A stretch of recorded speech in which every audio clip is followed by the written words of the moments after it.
Well, welcome to the second day of the Feast of Tabernacles. This is a weekly Sabbath.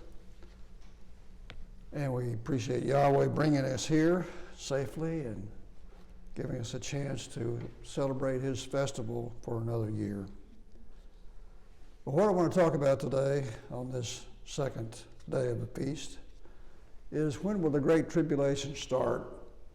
And I want to give you some keys to look for so that we know where we are in the spectrum of history.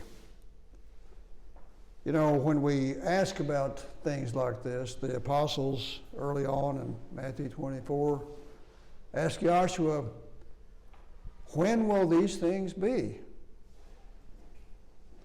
And the end of the eon, end of the age. Well, when you look at prophecy, what is pretty obvious in most cases? Everybody knows that Yahshua's coming back. That's common knowledge. Lots of things are well known, but the when of these things is always the difficult thing. And that's when prophecy gets into some gray areas.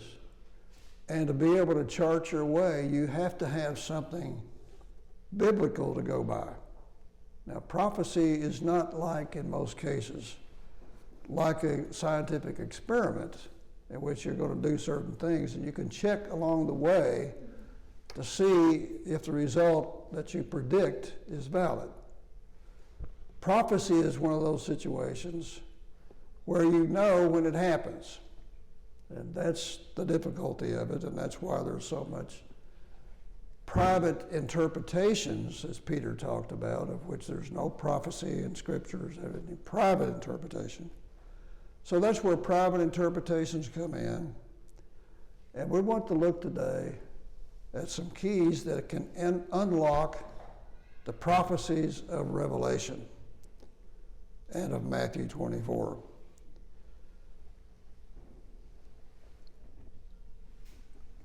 These keys are the gospel in the temple, the four horsemen's ride, that's over in Revelations, and then a very important key that's highly overlooked is population. Then we use that key in the 200 million men Calvary mentioned in Revelations 9. And to be able to put all this together, as usual, we go back to the law. The law is the key to prophecy. It's the key to the New Testament. It's the key to the Old Testament. And so we'll look at some warfare principles of Yahweh over in Leviticus, in the law, and Deuteronomy. And the two estimates we're going to come up with, when you look at all the factors involved, I'm not going to go through all the details of it, it's fairly involved.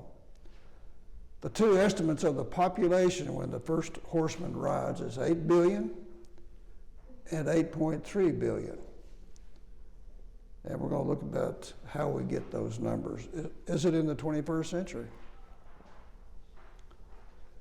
Well, when you look at prophecy and you look at nature, nature tells us that every species goes through a massive population correction. Because the species level gets so high, the population gets so high that the environment cannot sustain it. So when that happens, the correction takes place. It might be predators, it might be weather, it might be disease, whatever, but it will take out too many deer, or hunters, as the case may be. It will take out too many and thin the population. And that population gets down to what nature can manage, sustain. And often that area gets in the neighborhood of a survival of 20%, which is exceptional. And in many cases, it's all the way down to 4 to 2% survival rate. Now that explains several things that you see. Nature makes an awful lot, a large population of a given species, because the way it works is survival of the fittest. It's just a natural selection process. It's going to weed out most of them. You have to have enough of them so that the few can survive. The fittest will survive. And this fittest of the survival, of surviving, is indicated in Scripture. Joshua talked about that in the Sermon on the Mount. That few there be that find it. Who are those few? And what is it that enables those few to survive? Well, when you look at it from the standpoint of nature and consider the fact that we are nature, we're not above nature, we're just part of the cycles. We're part of it. Even though we're made in Yahweh's image, He didn't take us out of the cycles of nature. So when you look at that from the standpoint of nature's lessons, a massive human population correction is ahead.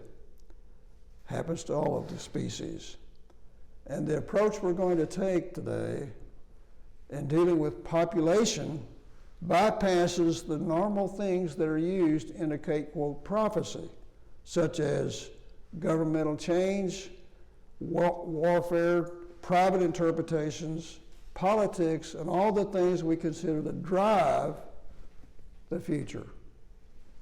But demographers who study this sort of thing say the primary driver of projecting into the future for humans and drives humans forward is population. For example, let's suppose that Charlemagne in the Crusades only had 5 guys to help him out. Now, how much damage could he do? Or Genghis Khan, who had an army of about 130,000, as it turned out. What if he was down to 10? How much damage could he do? Nothing. So even warfare depends on population. And the survival of the human race, of all species, depends on population. So that's what we're going to look at in these scriptures that could not be fulfilled, apparently, before 1999, when the world population was 6 billion. And you see the rise and fall of nations, earthquakes, disease, insurrections over the long centuries. Why is it dragging out so long?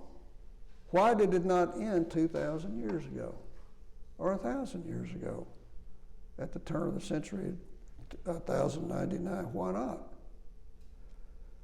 Or 1,000 to 99? Well, there's something going on here behind the scenes, something that we're not focusing on that drives the events of the human race forward. And I believe it's a critical number that the human race must reach, just like a critical number of all species. They have to get the population up there large enough that the few that can survive will survive, because it's just a weeding out process of natural selection. And that's true with the truth. That's true in, quote, spiritual things, dealing with the Bible. And that's why I say when you look at the New Testament, it is designed to take out the weak spiritually, so that only the fittest spiritually can survive. So let's look at this. The first key we're going to look at is the gospel and the temple. Now, often this is overlooked, and private interpretations go to Matthew 24, like 1 through 11, I guess it is, and focus on those things. But here are 2 keys that Joshua makes no hesitation about showing are critical to determining when the 4 horsemen are going to ride, although at first it doesn't seem like it's connected. Prior to their rides, in fact, they're given 1/4, or the power of 1/4 of human beings, with the bow, the sword, hunger and death, and the beasts of the earth. All those things, the 4 horsemen have the power to use to weed out the weak. First, the true gospel must be preached. Let's look at Matthew 24 and verse 14. Joshua gives us this clue that so when you're looking at events, what should you look for? Here's what he says in verse 14. He says, "And this gospel of the kingdom shall be preached in all the world." If you go to Mark 13 and verse 10, it says to be published in all the world. So we still have a ways to go. "For a witness to all nations, and then shall the end of the age come." That's a major sign. And it's not just false prophets, which are going to be there to come in Yahshua's name. And then he gives us another clue, and that is dropping on down to verse 15. He says, and this is something that people in Jerusalem, Israel, have been watching for a long time, speculating about. People in this country, the propheteers, you might say, those that are into prophecy, have been looking for this a long time, and that's the rebuilding of the third temple. Verse 15, when ye therefore shall see the abomination of desolation, spoken of by Daniel the prophet, stand in the holy place, whoso reads, let him understand. So this is the second major key. Drop down to verse 21. Here's what he says. Those two major things, the gospel and the abomination of desolation. For then, after this, shall be great tribulation, such as was not since the beginning of the world to this time, no, nor ever shall be. That is saying a lot. So when you look at that, you say, that is amazing what Yahshua said. And of course, he's talking about the prophecies in Daniel. Daniel 12 and verse 1 is what Daniel said. There's going to be a time of trouble, such as never was since there was a nation to that time. That's major. So the flood was terrible, left 8. Sodom and Gomorrah were decimated, that left 4. But this is going to be so bad, worse than all that, worse than all of it. Even though they estimate the population before the flood was in the billions,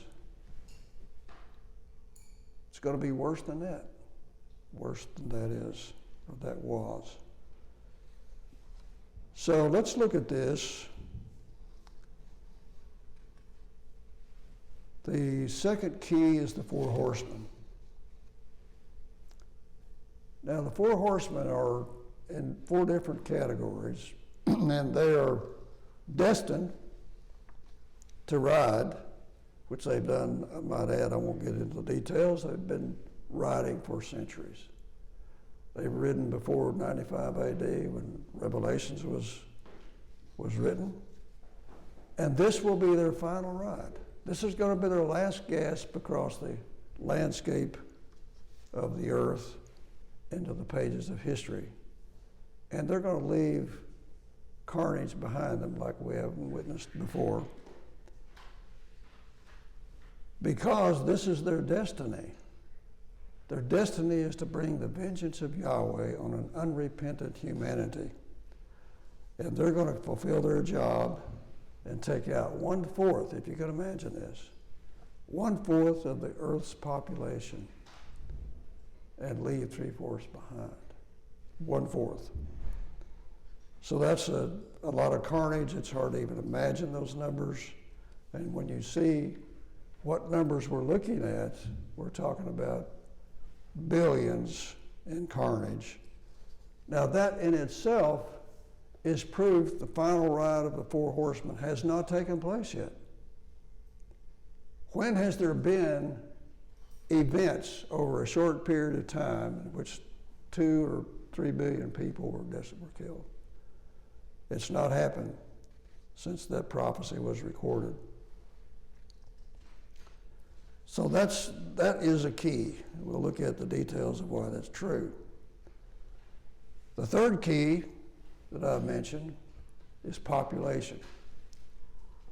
And the population key actually goes through 2 parts and will be used to determine when the 4 horsemen ride. Now, if you turn over to Revelations 9 and verse 16, the 4 horsemen information is not enough. We need more to go on. And what you have to do is a little arithmetic. Now here's what it says. Revelations 9 and verse 16. We find a 200 million man cavalry. Now I've heard people speculate over the years that these are the horde from the east. I've heard that many times. But when you look at all the facts in our present world of right at 8 billion people, the top 10 military, active, paramilitary, and reserve total only 27% of the 200 million cavalry. That is, if you take the top 10 nations in the world and you take all their military, reserve, paramilitary, and active, all those would total 45 million people. That's just 27% of the total.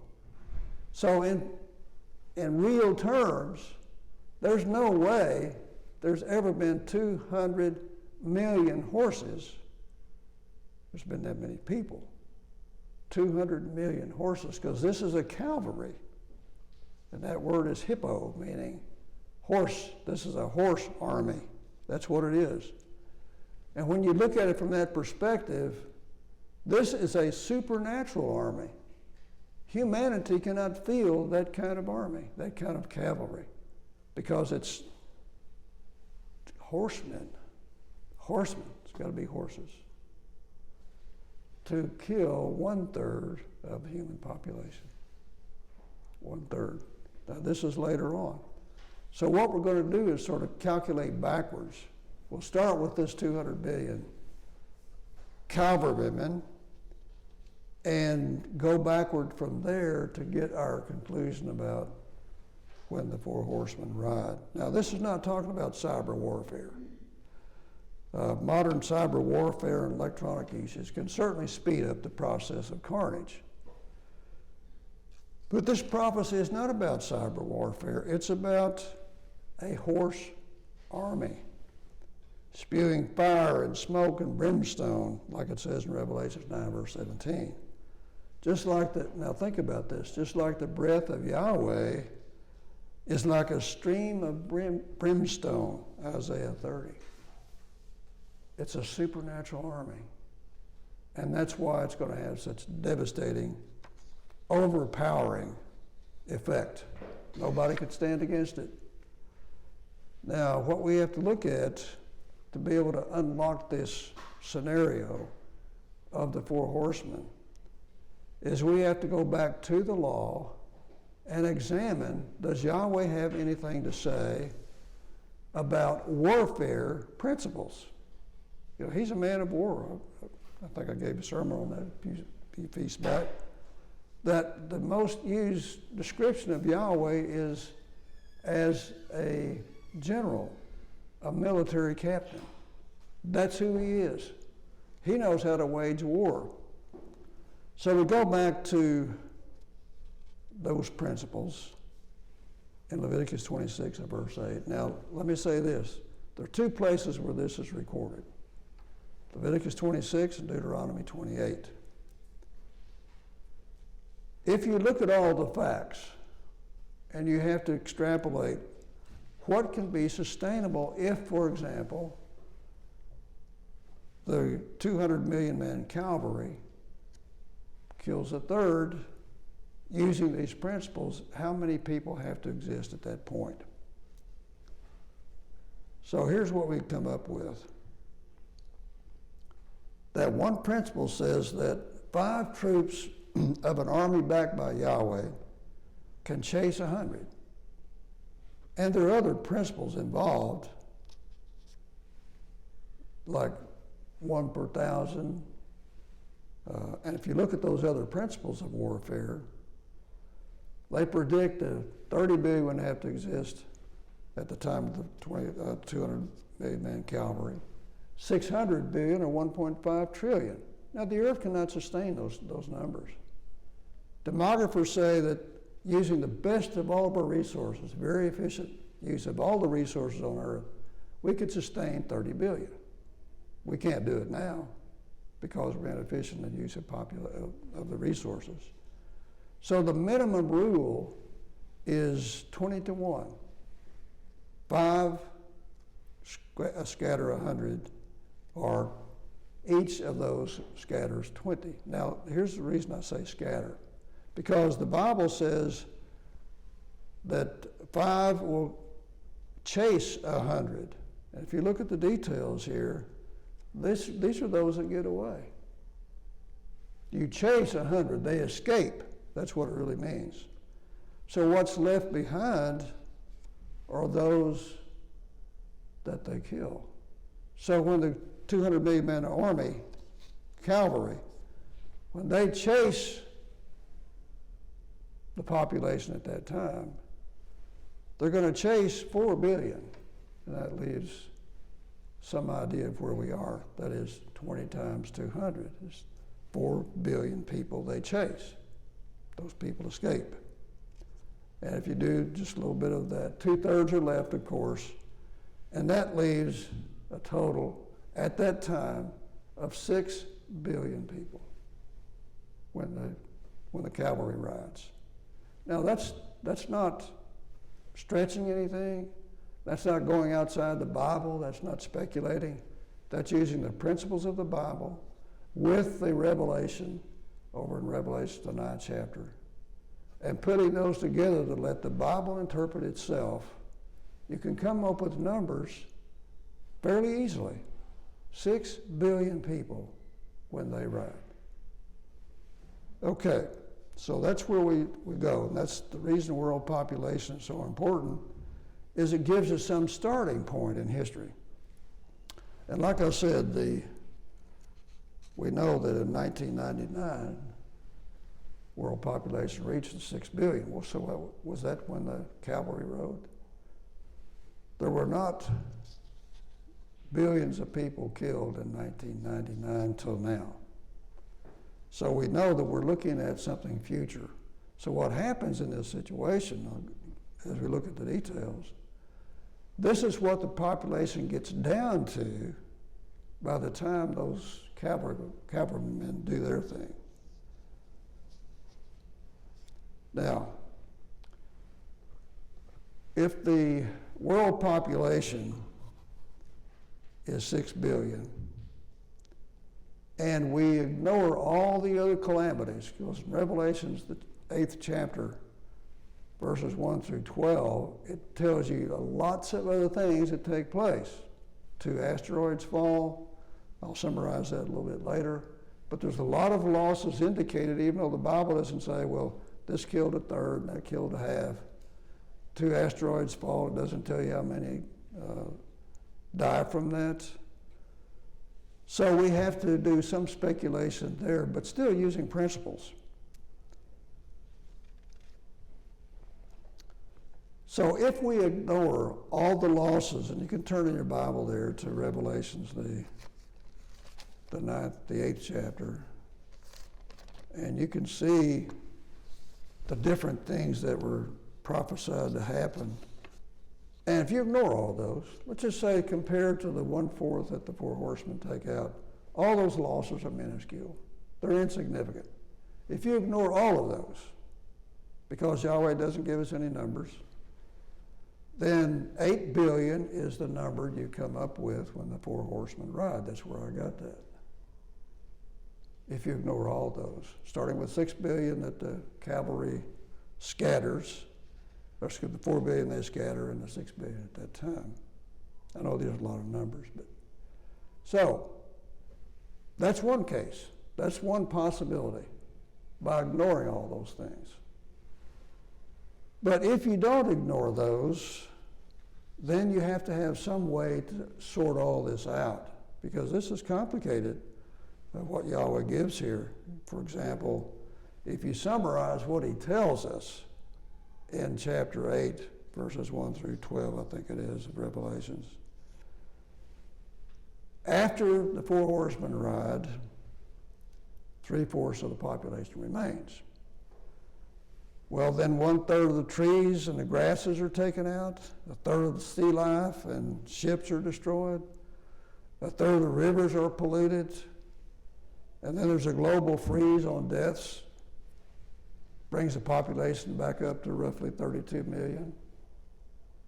If you take all that into account, which gets fairly complicated when you look at the details, you have to have some way to account for those things. In other words, what would be the population decrease when 1/3 of the trees and the grass are destroyed? How would you do that? Or what would the population decrease be if 1/3 of the rivers are destroyed? Because we get 2/3 of our drinking water from rivers, believe it or not. 2/3. So if you destroy 1/3 of those rivers, think about how much carnage that would develop. We have to have drinking water.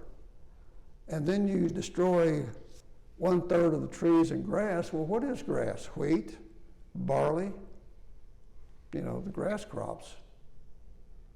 If you get rid of all those, then you really hit the breadbasket of the world. Ukraine included, and the U.S., of course, is a big breadbasket. And that would create losses of life. There's no doubt about it. So how do you decipher this? And so what I'm going to look at is a way to look at the details here to get some idea of where this goes. But I'm not going to just speculate about it. I'm going to go back to the Revelation 6, verses 1 through 8, and look at what happens when the four horsemen ride, and consider that each one of them, as far as we can tell from the Bible, each one of them have equal power to kill their part, a 16th each. Four horsemen, they kill a fourth total of the population. So that means each one of these would kill a 16th of the population. Gets a little bit complicated, but it's a fourth of a fourth. So anyway, so if we use that rule for these areas where Yahweh doesn't give us anything specific, and that's not just pulling something out of the air, and incidentally, the horsemen are sometimes a lot of speculation.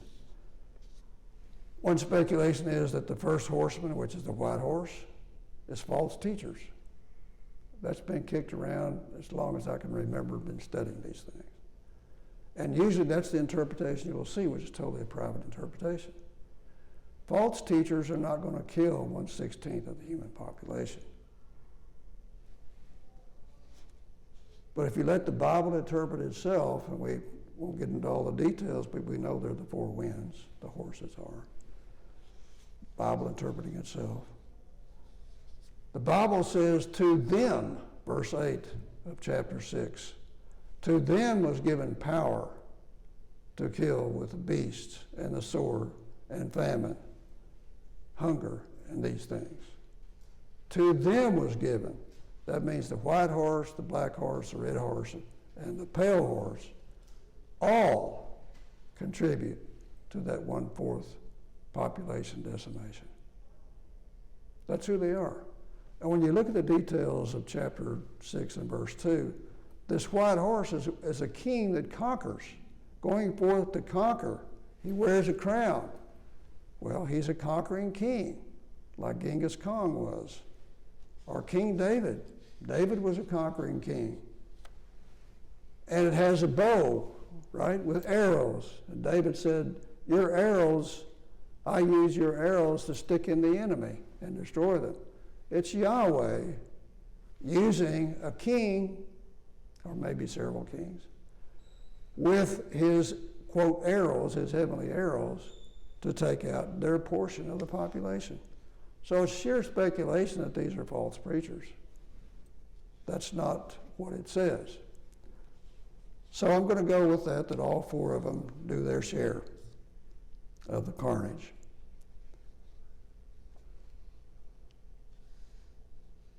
So when we look at this, each one of them, if we take into account all these different things I mentioned, the rivers and the trees and the ships and all these things destroyed, and we apply this 1/16 rule to all those cases, because that's all we have to go on, and that's an estimate. Every scientific study is an estimate, has a margin of error, all do, and that margin of error depends on how many times the experiment's done the controls that you have on that experiment. But this is an estimate. And if I go back and look at the estimates of Worldometer online and things like that, their estimates are not off by anywhere near 10%. Probably more like 1%. What they project and what the population does based on current trends. So this is going to be close within just a few parts of a percent, probably. So where does that place us in the spectrum of history right now? Well, as I said, when you go online, you can check it out. The UN predicts we're at about 7.9 billion. And Worldometer says we're at a little over 8 billion, about 8 billion, 100 million, something like that. That's where we are. So the future predictions that they have based on current trends is that by the year 2023 or 2026 to 2027 is where these estimates fall, because they predict 8 billion, about where we are now. 8.3 by 26, 27, and 8.5 by 2030. So depending on the margin of error, which is not large, the estimates that we come up with calculating falls within that range from 2022 to 2026, 2027. So that's where we are. And that's where we're headed by these projections. So if you look at these details, keeping in mind this is an estimate, you realize that we're in the 40th Jubilee since Joshua began his ministry in 2728 AD. This is the 40th Jubilee since then. 2027, 2028 is the Jubilee period. And this is the last 7 years of that Jubilee period. So when you look at these things, it's worth considering that Yahweh may contain within his own Bible, his own word, revelations and the log, and the law is the key to the future. Because that's what prophecy is. Prophecy is telling the future in advance. That's what Joshua was. He was a great prophet. He's the one that said in Matthew 24, and then shall be great tribulation after these things. But see, before the four horsemen ride, there's those two things have to happen. The temple rebuilt, the gospel preached to all the world. Those two things have to happen. Those are telltale signs. We look for those first. And when you see those things, you know then that the tribulation, which the four horsemen start, is about to begin within who knows. So this population situation is very critical to decide the when of things, which is the difficult part. And Joshua was very clever, brilliant mind, unbelievably brilliant. And he had the inspiration of Yahweh without measure. Without measure, we have just a little bit of it. So are we moving closer to that time? When they start their ride, their ominous final ride? Well, the world population figure can narrow that window after 95 AD to now to give us some idea where we are. Now, the problem we see with prophecy is that private interpretations dominate by far. And the reason why they dominate is because that's the easy way to do it. It's easy to look at a prophecy and say, well, this is what that means. That happens all the time. That happened back in, 2023 or 2017. They said the world's going to end and because of the sun was in Virgo and all that they speculated. Somebody got on YouTube and said it's obviously clear, but of course it didn't happen because that's a private interpretation. Virgo may be, a constellation of note for prophecy, but I don't know that for sure. So what we're looking for, the reason things have dragged on so long, I believe, is because the world is waiting for that critical number, that tipping point in history where the population can no longer be sustained and the world begins to start correcting. By nature, it's just a natural process. In a way, you could say, well, Yahweh's up there with his hands folded. He's watching things play out because he's already set things in motion. He's not going to keep people from making decisions, just like he did in Sodom and Gomorrah and before the flood. He didn't make those people decide anything. He couldn't turn it around himself because he'd already decided they have free will, and I'm not going to take it away. But what I am going to do is I'm going to chisel in stone the consequences for those decisions. And that's where we're going, toward the consequences of a time unequaled in the history of this world since human beings are here. That's going to be the most mind-boggling situation that the human race has ever witnessed. And we're going to see it on CNN if they're still in business, or MSNBC or CBS or any of these channels, Fox News, Breitbart, all of these are going to have their take as they see wormwood come out of the constellation Orion. It's going to be a star at first. I talk about this in an article. And it becomes more than a star, starts looking like a comet, and then it hits. And this is not something that Congress can meet and say, well, we're going to legislate against this. It's going to be beyond our control. It's not going to be a matter of somebody pulling the nuclear trigger, and that's highly speculative. I know we're on this so-called doomsday clock that they started back in, 1945 at the University of Chicago. They said this doomsday clock, and it's all based on the nuclear threat, But this is going to be something that has nothing to do with nuclear war. It's going to be something that man cannot control. It's going to be man against the universe, man against the cosmos, man against nature, and you cannot win that fight. Now, if it's two kings fighting, one of them can win. But when you're fighting nature, you cannot win. And that's what Yahweh's going to allow us to do. Reach the critical number, the tipping point. And when we reach that tipping point, Revelation's prophecies are going to start falling like dominoes. It's going to be an exponential change.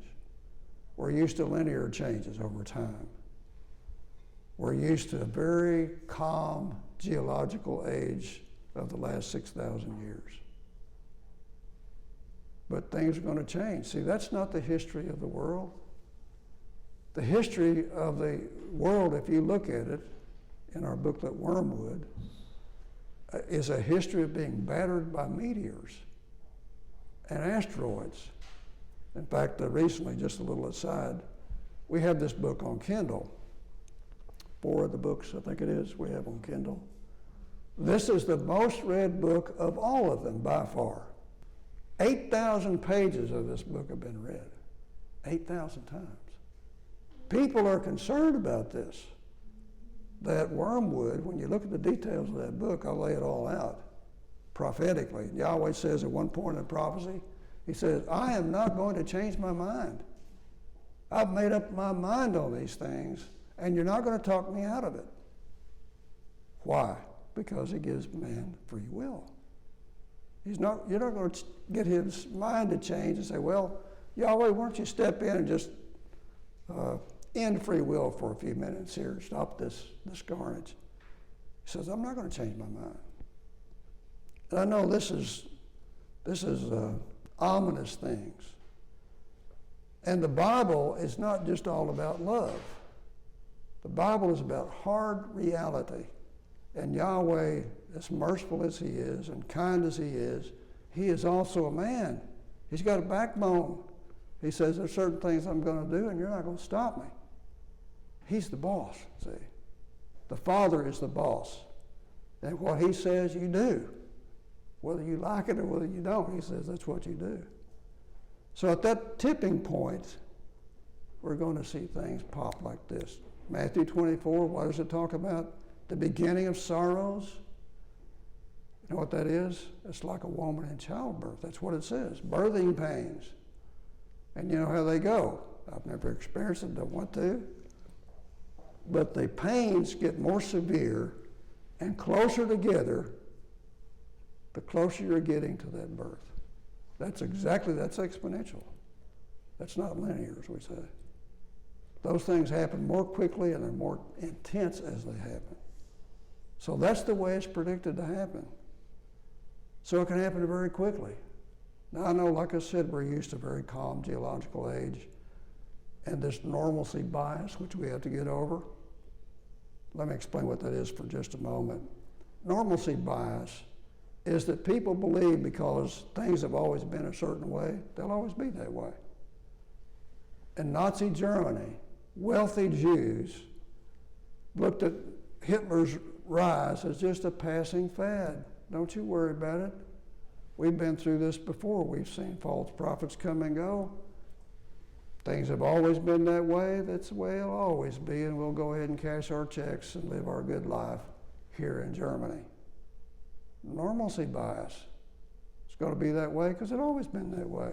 We're the same way today.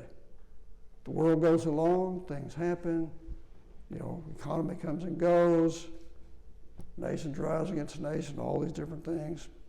Well, that's just the way things are. So it'll always be that way. We'll always come out better in the end. This is a situation where it's not going to be the same as it always has been. It's going to be a new age because Yahweh has got to start over. He's got to start over, except those days be shortened. No flesh will survive. No flesh. That's severe. But for the elect's sake, notice what it says. And that's the people that Yahweh's called and chosen. Yahweh's called, Yahshua's chosen, and have made their election sure. Those are the people, for their sake, Yahweh says, well, I'm not going to let it go all the way. I'm going to halt it right here. Now, those are for the elect's sake that have already died, because he's made promises to Abraham. He made promises to David, and he's going to keep those promises. So if he totally lets the human race go genocide 100%, the promises to David cannot be fulfilled.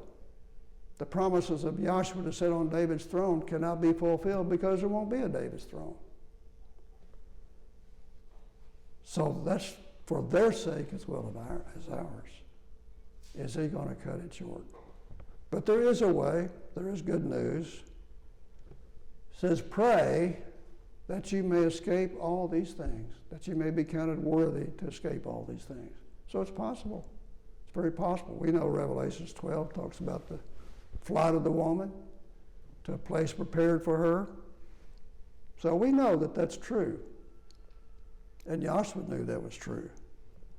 So what we have to look at as this day of reckoning comes, if we're in this last decade of this Jubilee, right before the smashing climax at the time of the end, at the close of the age, you think about that, all the industry and arts and the arts and sciences and industry coming to an end. The days of man doing his own thing are over, because Yahshua's going to come, set things right, and the kingdom of Yahweh will come. So we have to get our priorities straight. Our priorities have to be Yahweh's priorities. As I mentioned the last time, we're not called to do our thing. We're called to do Yahweh's thing. What is his thing? Preaching the gospel, pushing forward with publication to get the gospel out there, obeying him in every way we can come up with, every way we can understand, and continue to grow in grace and knowledge. Because that's what he said in Matthew 6 and verse 21, because where your treasure is, there will your heart be. Is your treasure with Yahweh's kingdom or with personal achievement, pleasures, wishes, all those things? What's your treasure? So I'm going to end with this thought, Revelations 1 and verse 3. He said, blessed is he that reads and they that hear the words of this prophecy. You get a blessing just for reading the book of Revelations. And keep those things which are written therein, for the time is at hand. And then Joshua puts an exclamation point on that in Matthew 24 and verse 42. He said, watch therefore. Watch therefore.